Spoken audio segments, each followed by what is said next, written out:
আসসালামু আলাইকুম, আমি রুনা জামান। প্রতিদিনের মতো আজকেও একটি ব্লগ ভিডিও নিয়ে হাজির হলাম। আশা করি তোমরা সবাই অনেক ভালো আছো।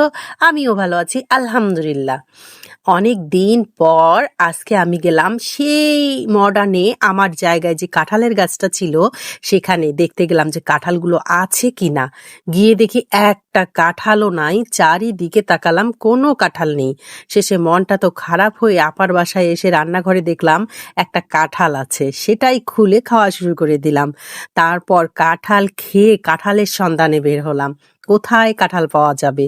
পাশের গ্রামে এই যে কাঁঠাল বিক্রি করে এই চাচা, সেখানে গিয়ে আমরা এই যে কাঁঠালগুলো কিনে নিয়ে আসলাম।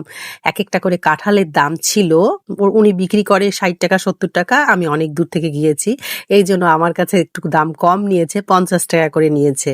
তারপর সেই কাঁঠাল নিয়ে বাসায় চলে আসলাম। এসে তো সকালে উঠেই দেখছি যে কাঁঠাল পেকেছে নাকি, দেখি যে কাঁঠাল পাকেনি। তারপর কাঁঠাল খাওয়া না হলে আর কি করার আছে, কাঁঠাল না খেয়ে শেষে আমরা গেলাম যে মেধা চল আমরা বাহিরে কিছু খেয়ে আসি।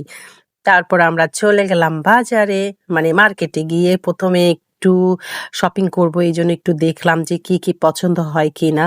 দেখলাম কিছুই পছন্দ হয়নি, একটা শুধু প্যান্ট আমার পছন্দ হয়েছে, সেটা নিয়েছি। প্যান্ট নিয়ে তারপর আমরা চলে আসলাম হচ্ছে খেতে। রাস্তার পাশেই যে ফুড কোর্টগুলো ছিল সেখানেই খেতে বসলাম। ওখানে আসলে বাহিরে খাওয়ার মজাই আলাদা। বাহিরে খেতে তো আমার অনেক ভালো লাগে, আমার মেয়ের অনেক পছন্দ। বা মানে সন্ধ্যা লাগলেই এখন আমাকে বলে কি, মা চলো বাহিরে খেতে যাই, ভিডিও বানাতে হবে। মানে একটা সুযোগও পেয়ে গেছে। তাই আমিও গেলাম যে আসলেই তো একটা ভিডিও বানাতে হবে, তখন চলে গেলাম। তারপর এখানে খেতে বসে আছি আমরা আর কি অর্ডার দিয়ে। আর হঠাৎ করে দেখি পিছনের রিক্সায় সেই ঝগড়া হচ্ছে স্বামী স্ত্রী। স্বামী স্ত্রীর ঝগড়া দেখে আমি তো ঘুরে তাকালাম, তাকায় মানে ঝগড়া দেখতে ভালোই লাগে। তারপর আমাদের খাবার চলে আসলো। আমরা হচ্ছে মেধা নাচোস খাবে, তাই নাচোসের অর্ডার দিয়েছি। নাচোস চলে এসেছে, মেধা খাওয়া শুরু করে দিল, আমিও খেলাম। মানে আমি খাওয়ার আগে মেধাই কিন্তু খেয়ে শেষ করে ফেলেছে। অনেক মজা ছিল নাচোসটা, যাই হোক। তারপর আমরা খেয়ে গুনগুন আসার সময় বলেছে আমার জন্য ঝালমুড়ি নিয়ে আসবা।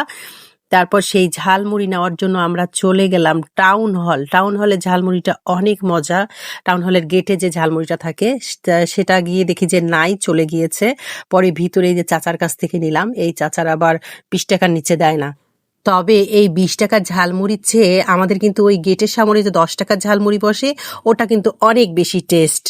যাই হোক, সবাই ভালো থাকবেন, সুস্থ থাকবেন, আমার জন্য দোয়া করবেন। আর আমার ভিডিওগুলো একটু বেশি বেশি করে দেখবেন, লাইক কমেন্ট শেয়ার করে দেবেন। আল্লাহ হাফেজ।